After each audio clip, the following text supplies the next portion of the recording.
ইব্রাহিম আলাইহিস সালাম একদিন আজরাইলকে বলছে, আজরাইল, কোন নাফরমান পাপীর রুহু যে কবজ করো তুমি, তখন তোমার চেহারাটা কিরকম হয়, আকৃতিটা আমার এটা একটু দেখাও।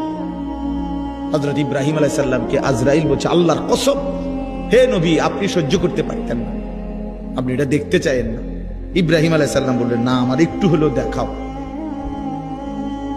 তো আজরাইল এই বিভৎস আকৃতি, মানে নাফরমানের জান কবজ করার সময় উনার যে চেহারার আকৃতি হয়, এই চেহারাটা ধরে ইব্রাহিম আলাইহিস সালামকে দেখাইলেন। বিশ্বাস করেন, এই কিতাবে আছে, ইমাম কুরতুবীর কিতাব, ইব্রাহিম আলাইহিস সালাম একটা চিৎকার মাইরা বেহুশ হয়ে গেছে।